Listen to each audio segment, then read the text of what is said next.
BA sociology में आप सबका स्वागत है। यदि आपको वीडियो पसंद आए तो लाइक एंड सब्सक्राइब करना ना भूलें प्लीज़।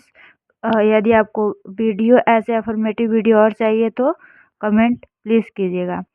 हमने पिछले क्लास 3 में पढ़ा था कि इमाइल दुर्खिम के बारे में संपूर्ण जानकारी। आज हम पढ़ेंगे कि समाजशास्त्र के उद्भव में 5 विचारकों को हमने रखा था जो मोस्ट इम्पोर्टेंट थे कि समाजशास्त्र के उद्भव में उन्होंने अपना विशेष योगदान दिया। तो तीसरे क्लास में हमने इमाइल दुर्खिम के बारे में पढ़ा था। चौथे क्लास में हमें हर्बर्ट स्पेंसर के बारे में पढ़ना है। तो आइए चलिए देखते हैं आगे। 27 अप्रैल 1820 ईस्वी में डर्बी इंग्लैंड में इनका जन्म हुआ था। हर्बर्ट स्पेंसर का जन्म कब हुआ था? तो 27 अप्रैल 1820 ईस्वी में डर्बी इंग्लैंड में हुआ था। इंग्लैंड याद रखेंगे तभी बहुत ठीक है। 8 दिसंबर 1930 ईस्वी में। इनके सिद्धांत या अवधारणा एक ही होता है। किसी भी विचारक का सिद्धांत पूछे या अवधारणा तो वो एक ही होता है। तो उद्विकाशीय सिद्धांत, ये हर्बर्ट स्पेंसर किससे प्रभावित है? तो डार्विन से भी प्रभावित है। सामाजिक डार्विनवाद, इस सिद्धांत को, उद्विकाशीय सिद्धांत को और किस नाम से जाना जाता है? सामाजिक डार्विनवाद। मैं कह रही हूँ ना कि ये डार्विन से भी प्रभावित है हर्बर्ट स्पेंसर। दूसरा देख लेते हैं, समाज का सापेक्ष सिद्धांत। यदि आपको नोट करना चाहे तो बिना नोट किए हुए कोई भी विषय या पॉइंट हमें याद नहीं रहता, उसे दोबारा देखेंगे तभी याद होगा। तीसरा देखते हैं, समाजों का वर्गीकरण, यानी सैनिक व औद्योगिक समाज। इन्होंने 3 अवधारणा दी है। उद्विकाशीय सिद्धांत यानी सामाजिक डार्विनवाद, समाज का सापेक्ष सिद्धांत, समाजों का वर्गीकरण एवं सैनिक व औद्योगिक समाज को इन्होंने बांटा हुआ है। तो उद्विकाशीय सिद्धांत देखते हैं हम लोग। उद्विकाशीय सिद्धांत जीव विज्ञान डार्विन के उदाहरण है। मैंने कहा था ना कि इन्होंने इनके ऊपर डार्विन का प्रभाव पड़ा था।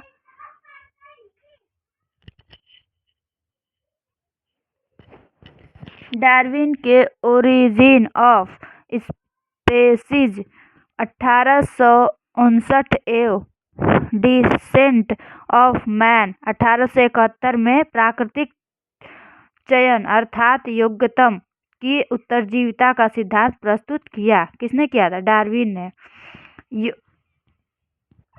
आगे देख लेते हैं, अयोग्य को समाप्त करने के लिए चुन लेती है। तो कौन चुन लेता है? क्या कहते हैं डार्विन? डार्विन का सिद्धांत है, पूछता है कि डार्विन के ओरिजिन ऑफ स्पेसीज 1859 में एवं डिफेंस ऑफ मैन 1871 में प्राकृतिक चयन अर्थात योग्यतम की उत्तरजीविता का चयन सिद्धांत प्रस्तुत किया। कहते हैं, डार्विन कहते हैं कि यदि कोई व्यक्ति इस पृथ्वी पर जीने के लिए उचित मात्रा में, मतलब कि हर तरफ से योग्य है, तो उसे प्राकृतिक जीने की पूर्ण रूप से इच्छा देती है। लेकिन जो व्यक्ति पूर्ण रूप से इस पृथ्वी पर जीने योग्य नहीं है, उसको प्राकृतिक स्वयं चुनती है। तो क्या प्राकृतिक स्वयं चुन लेती है? क्योंकि अयोग्य को समाप्त करने के लिए प्राकृतिक स्वयं चुन लेती है, क्योंकि अयोग्य व्यक्ति या अयोग्य जीव या जंतु पृथ्वी पर नहीं रहना चाहिए, ऐसा डार्विन का मानना था। स्पेंसर ने इसे अपनी पुस्तक फर्स्ट प्रिंसिपल, ये पुस्तक हमेशा पूछा जाने वाला पुस्तक है, आप लोग नोट करना चाहे तो कर सकते हैं कि हर्बर्ट स्पेंसर का कौन सा पुस्तक फर्स्ट है। तो फर्स्ट प्रिंसिपल 1863 ईस्वी में उन्होंने पुस्तक लिखा था। तो सामाजिक डार्विनवाद के रूप में भी विकसित किया। इसे समरेखीय सिद्धांत कहते हैं। इसे समरेखीय सिद्धांत भी इसलिए कहा जाता है क्योंकि एक पहले हम लोग क्या थे, पहले जंगलों में रहते थे। समरेखीय सिद्धांत, उद्विकास का मतलब ही यही होता है कि व्यक्ति सीढ़ी अनुमान, जैसे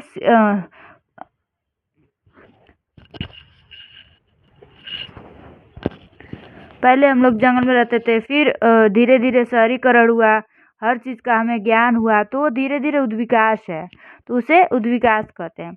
उद्विकास के 3 नियम हैं।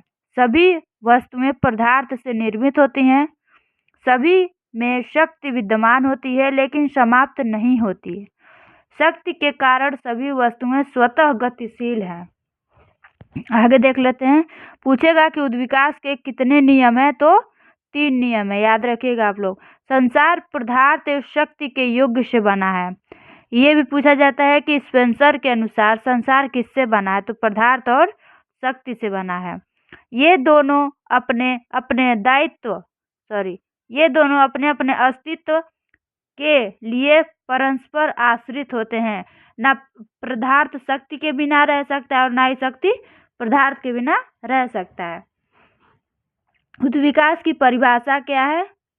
उद्विकास पदार्थ का समन्वय तथा उससे संबंधित गति है जिसके दौरान पदार्थ अनिश्चितता, असंबद्धता, समानता से निश्चितता, असंबद्धता तथा असमानता में बदलता है। इसको आप लोग नोट करके जब याद पढ़ेंगे अपने से, तब जाके आप लोग को समझ आएगा। आगे देखते हैं।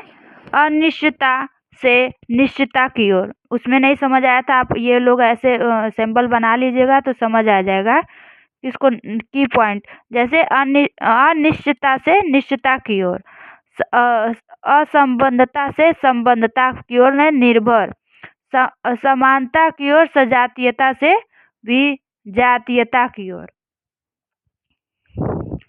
सावेय सिद्धांत क्या है? ये भी बहुत इंपॉर्टेंट टॉपिक्स है कि सावेय सिद्धांत किसने दिया है, सावेय अवधारणा किसका है, या सावेय सिद्धांत किसे कहते हैं, या सावेय का तात्पर्य क्या है। ये अनेक प्रकार से प्रश्न बनते हैं, तो आप लोग इसे देखिए। स्पेंसर ने मानव समाज की तुलना एक जीवित निरंतर बढ़ते हुए सावेय जीवन यानी मानव शरीर रचना है।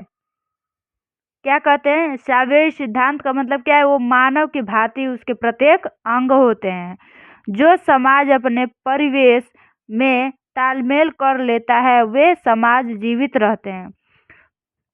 सावेय का मतलब जो व्यक्ति, सावेय का मतलब होता है कि मानव शरीर की भांति समाज का भी संरचना है, उसके भी विभिन्न अंग हैं जो तब जाके एक समाज का निर्माण होता है।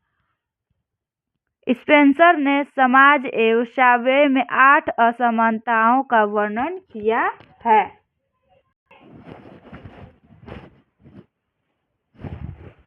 मैंने कहा कि स्पेंसर ने समाज एवं सावेय में 8 असमानताओं, समानता का बात यहाँ पे हो रहा है कि वो एक जैसे हैं। अब देखते हैं का वर्णन कितने रूपों में, 8 भागों में किया है। कौन? हर्बर्ट स्पेंसर ने। पहला देखते हैं। आदिम समाज में विभिन्न अंग घुले मिले थे, बाद में अलग अलग हो गए। प्रकारवाद समाज की तुलना भ्रूण से धीरे धीरे, ये दूसरा है कि धीरे धीरे वो समरेखीय विकास। देखिए जैसे कि एक महिला के पेट में यदि कोई गर्भ पलता है तो पहले भ्रूण होता है, जैसे उसका अंग पहले निर्धारित नहीं होता, वो एक प्रकार का सजीव होता, मतलब उसमें जीव होता है पर उसके अंग अभी निर्मित नहीं हुए रहते हैं। तो वो क्या रहता है कि वो एक अंग घुले मिले थे, बाद में वे अलग अलग हो जाते हैं। तो जो बाद में अलग अलग होते हैं उसे प्रकारवाद यानी समाज की तुलना में भ्रूण से होता है, और धीरे धीरे वो क्या होते हैं, दूसरा क्या है, धीरे धीरे वे समरेखीय विकास यानी उनका अपना अलग अलग अस्तित्व यानी अलग अलग अंग पनपते हैं। तीसरा क्या है, अंगों में सरलता, सामान्य से जटिलता, विशिष्टता का विकास होता है। अंगों में सरलता, पहले क्या था, भ्रूण था, एक अंडे का आकार था, फिर उसमें अंगों में सरलता हुई यानी अंगों का निर्माण हुआ। सामान्य से जटिलता की ओर, मतलब उनमें मजबूती आने लगा। विशिष्टता का विकास हुआ, फिर उनके पूरे जैसे पूरे शरीर का संरचना का विकास हो जाता है, तो वो एक प्रकार का शिशु उत्पन्न होता है, या वो शिशु बन के शिशु पूर्ण रूप से अपना शरीर धारण कर लेता है तो वो तब भ्रूण नहीं रह जाता। जब शुरू में उसी प्रकार पहले समाज अलग अलग भागों में पहले समाज एक ही में रहते थे तो वो भ्रूण समाज कहलाते थे। फिर उसमें अलग अलग प्रकार की स्थितियां आई, उसमें अलग अलग प्रकार के समाज देखे गए तो वो अलग अलग प्रकार के अंगों द्वारा उसको अलग अलग प्रकार से उसे समाज द्वारा निर्मित किया गया तो वो सावयवी समाज भी कहा जाता है। तो सावयवी का मतलब होता है शरीर की भांति समाज कार्य करता है। सावयव का विकास जन्म से प्रौढ़ा अवस्था में होता है। समाज आदिम से पशुपालन औद्योगिक समाज में विकसित होता है। जिस प्रकार 5वां देखते हैं, जिस प्रकार शरीर को नियंत्रित करने का कार्य मस्तिष्क द्वारा किया जाता है उसी प्रकार समाज सरकार द्वारा नियंत्रित होता है। समाज किसके द्वारा? सरकार के द्वारा नियंत्रित होता है। और मस्तिष्क और शरीर किसके द्वारा नियंत्रित होती है? हमारे मस्तिष्क के द्वारा। 6वां देखते हैं, शरीर अनेक कोशिकाओं से मिलकर बनता है उसी प्रकार समाज भी अनेक इकाइयों व्यक्तियों से मिलकर बनता है। मैंने कहा ना कि समाज में कोई व्यक्ति अकेले पूरे समाज को नहीं संभाल सकता तो इसीलिए समाज में अनेक प्रकार के स्तर रखे गए हैं और उन स्तरों पर कार्य करने के लिए व्यक्ति रखे गए हैं जो एक पूरे समाज को चलाने में अपना पूर्ण योगदान करते हैं। समाज एवं सावयव में अंतर क्या है? वहाँ पे समानता था और यहाँ पे अंतर है। पहला देखते हैं, सावयव एक प्राकृतिक नियम से स्वचालित रूप से विकास होता है। सावयव क्या होता है? अपने प्राकृतिक नियम से, स्व मतलब खुद से वो विकास करता है। लेकिन समाज में क्या होता है? विकास की गति मानव द्वारा घटाई बढ़ाई जा सकती है। यदि कोई व्यक्ति आंदोलन द्वारा समाज में किसी प्रकार का परिवर्तन लाना चाहता है तो वो आंदोलन किसी कारणवश स्थगित भी कर सकता है और आगे उसको चला भी सकता है जिससे वो अपने उद्देश्यों को पूर्ति भी कर सकता है और उद्देश्यों की कुछ समय के लिए उन उद्देश्यों को पाने के लिए कुछ समय कारणवश उस आंदोलन को स्थापित कर देता है या स्थगित कर देता है तो उसका गति कुछ समय के लिए घटाई या बढ़ाई जा सकती है। आगे देखते हैं, सावयव के अंगों का पृथक का मतलब होता है अलग से अस्तित्व संभव नहीं है, लेकिन व्यक्ति का पृथक अस्तित्व संभव है।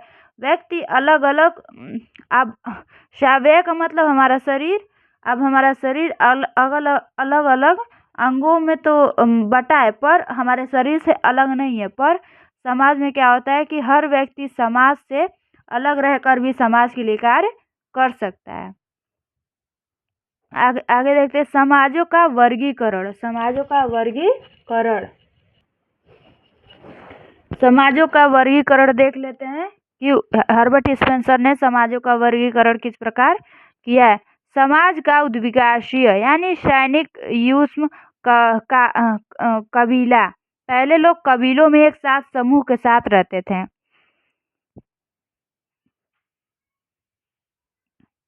आदिम समाजों से औद्योगिक समाज की ओर हुआ।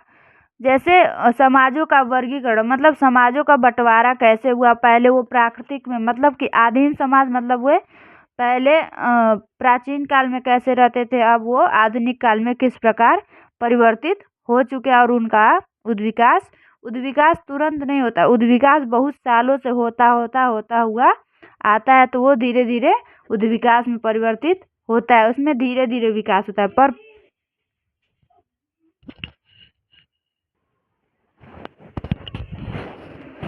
तो इस प्रकार हमारे समाज का विकास होता है।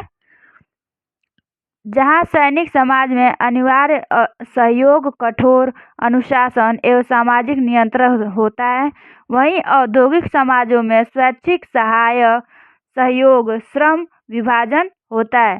सैनिक समाज का मतलब कि पूंजीपति वर्ग से होता है और औद्योगिक समाजों से मतलब जो कि मजदूरी करते हैं उनके स्वैच्छिक सहयोग होता है, आपस में उनका पूर्ण रूप से सहयोग होता है। श्रम विभाजन उनका होता है, वे अलग अलग प्रकार से कार्य करते हैं अलग अलग वर्ग के कार्यों में, तो उनका आपस में भी सहयोग पूर्ण रूप से होता है। समाजों का वर्गीकरण। सरल समाज, पहला क्या है? सरल समाज। दूसरा यौगिक मिश्रित समाज। तीसरा द्वियौगिक दोहरे मिश्रित समाज। त्रियौगिक तीसरे मिश्रित समाज। स्पेंसर ने समस्त प्रकार की घटनाओं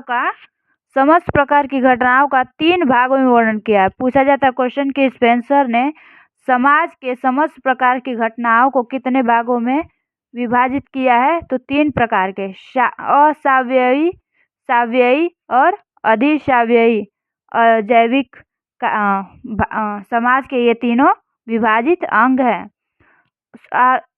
अधिजैविक संस्कृति की अवधारणा क्रोबर ने प्रथम बार दी थी। इनके हर्बर्ट स्पेंसर की प्रमुख पुस्तकें हैं। पहला देख लेते हैं, सोशल स्टडीज 1850 से लेकर 51 में लिखा गया था। फर्स्ट प्रिंसिपल 1862 से लेकर 63 तक लिखा गया था। Principle of sociology